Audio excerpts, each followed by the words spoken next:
Welcome to Curiosity, where we explore curious topics that make you think a little differently about communication. In today's episode, I interview Janke Tolmay, the press attaché at the French Embassy.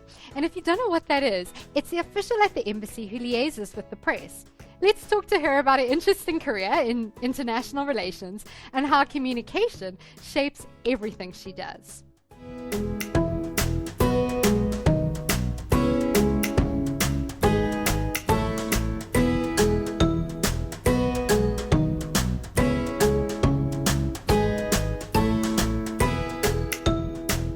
My name's Janke and I live in Johannesburg. I recently actually left journalism to join the French Embassy as the press attaché, which I will get into more what exactly that is. But yes, I was in journalism, working in radio as well as TV for about 7-8 years. I actually decided to completely move to a different sector, or kind of like completely change my path, and I wanted to get into international relations.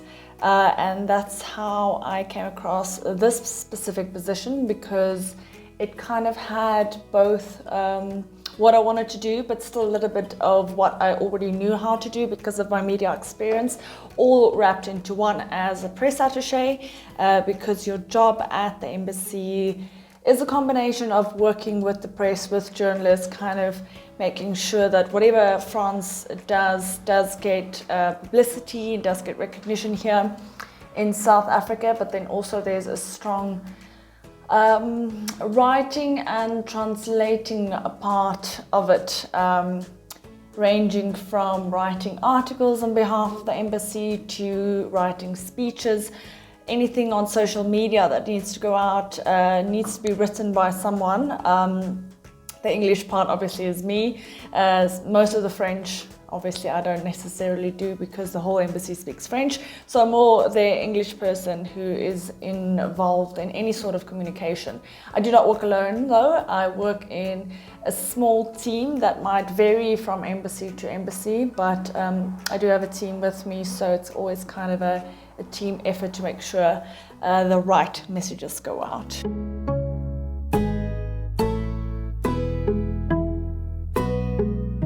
It's quite broad, and even if you say you want to work in international relations, that's also kind of, it could be a million different things. But at the end of the day, it comes down to countries working together. It's basically relationships between two countries. These relationships can be based on economic cooperation, political cooperation, anything actually that you can think of. Any part of a country, there's usually some sort of cooperation with a different part of the world, and it can be mostly cooperation that was planned and communication that was planned, and then there's obviously things that come up that are unplanned, good and bad. Specifically bad if you think about something that happened between two countries, something one country might not be happy with and another country has to respond, kind of if there's a tense situation. Or another bad situation can be if a country is in trouble and needs assistance, and different countries need to step up. So it's taking normal relationships and just putting it on a global scale. Countries need somehow to kind of build relations and work together, and that's how international relations come into being.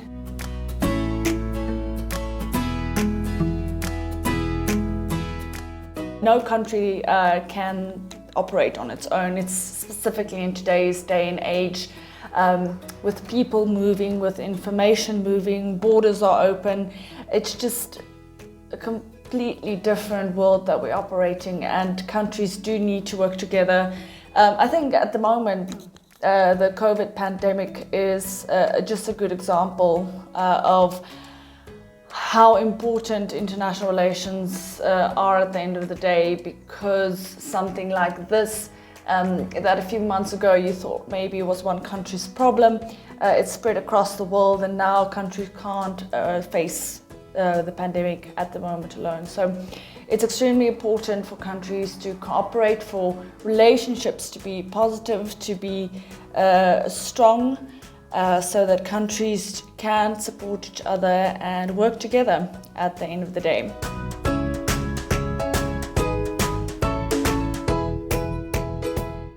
Apart from international relations, I think one of the biggest and most important aspects of international relations is communication, because any relationship is built, any cooperation is built on communication, and it is quite difficult because in international relations, the majority of most of the time, countries do, and those who represent the countries, they do not speak the same language. That's the first part.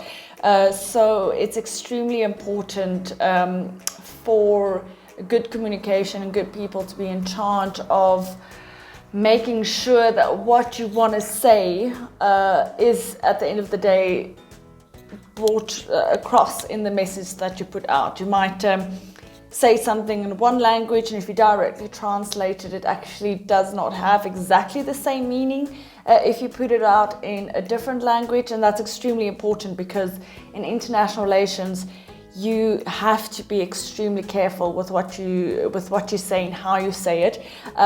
I've spent a lot of time on just composing one tweet that does 180 characters.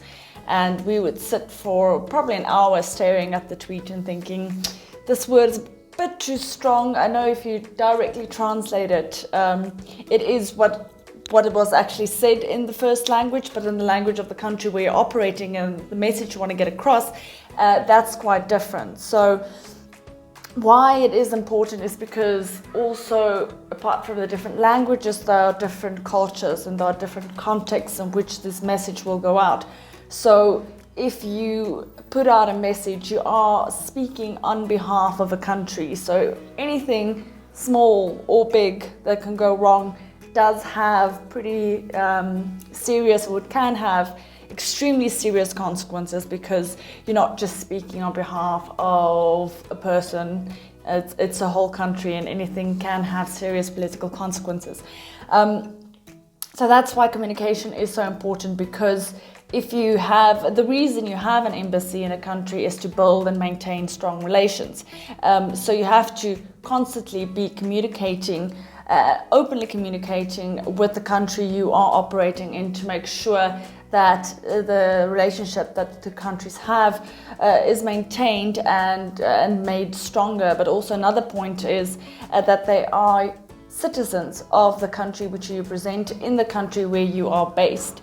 So apart from communicating with the country, you're also communicating with your citizens that are based in this country. So it feels like everything at the end of the day comes down to communicating, how you're communicating it, and making sure that if it is translated, it is extremely important to make sure that the context is taken into consideration. And it's quite a number of times when there has been something that needs to be translated from one language to another.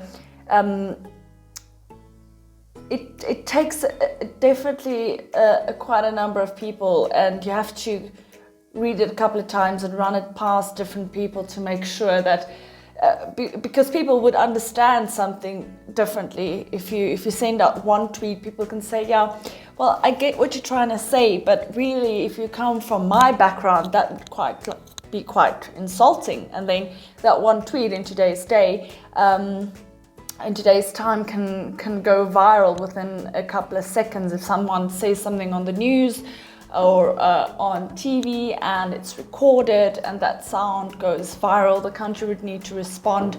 It's quite sensitive, and they can then say, well, it was actually taken out of context, or if you translate it, it doesn't really mean that. There's not always that space for making those types of mistakes. So I think communication often gets kind of pushed aside. Especially when I was in school, it was maths and science, and I think communication was often kind of underestimated and kind of put down a little bit, and I don't think a lot of people respect it that much until they are in a situation where they are in a country or in a group where they can't speak the language and you can't communicate, and it literally feels as if your hands have been cut off. I was an exchange student in the Netherlands when I was 15, and I stayed there for a whole year. And as an Afrikaans speaker, I thought, no, it'll be easy, I'll just pick it up, it's fine. Well, the first 4 months I lived there, I spoke English because it wasn't Dutch, isn't Afrikaans. And obviously accents, culture, context, all of this comes into play, and you really understand that it is not so easy if you're in a foreign country, in a foreign school, and you're trying to make friends. It is extremely difficult not to be able to speak a language, and it's quite frustrating because suddenly you feel incompetent, and it's quite horrific. So for there, I think that was one of my first experiences where I really understood how important and fascinating it is that people speak different languages and different words mean different things to people, and the power of something that you can say and the power you actually have if you can speak more than one language. If you come into a country and suddenly you can read something, a sign, a map, a book that someone else can't read, and suddenly the power that you possess is just absolutely amazing, and something I think a lot of people don't understand until they've really experienced that. So for me, that's where I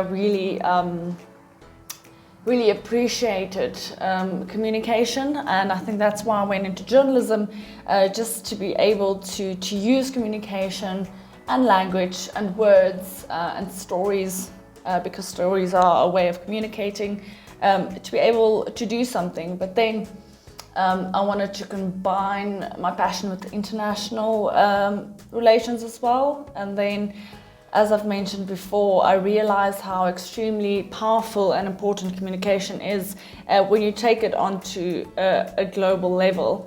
And the way that if you, in a pandemic, if you sit and you listen to world leaders speaking and they say something and you're like, wait, that's a bit weird, or I don't really quite understand that, the effect that can have on a community, on a population, then you realize that just something simply put, or a compassionate message just can make the world's difference. So it's extremely important to keep that in mind when you are even just writing a tweet.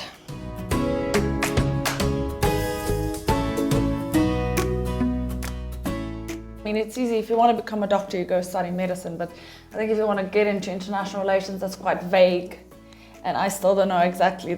Like I said, I saw something that kind of merged two worlds, what I wanted to do and what I knew how to do in one. So I was quite lucky to get an opportunity like that. But otherwise, it can be a more difficult sector or area to get into. So can't give too much, unfortunately, advice there.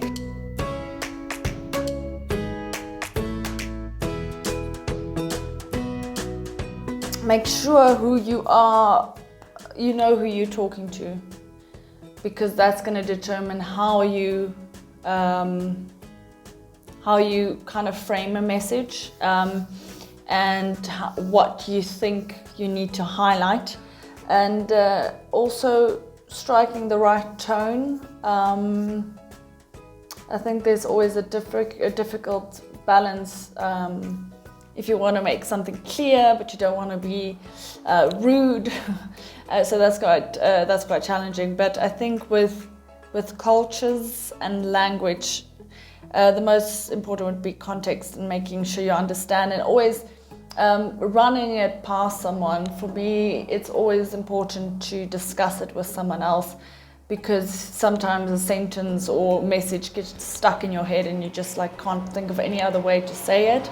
But if you repeat it to someone and they hear it for the first time, then they're like, no, that doesn't make sense at all, or that's quite I wouldn't say it that way. It sounds quite patronizing. So it's definitely a team effort. It's something that you should definitely run past someone. I hope that was helpful, inspiring.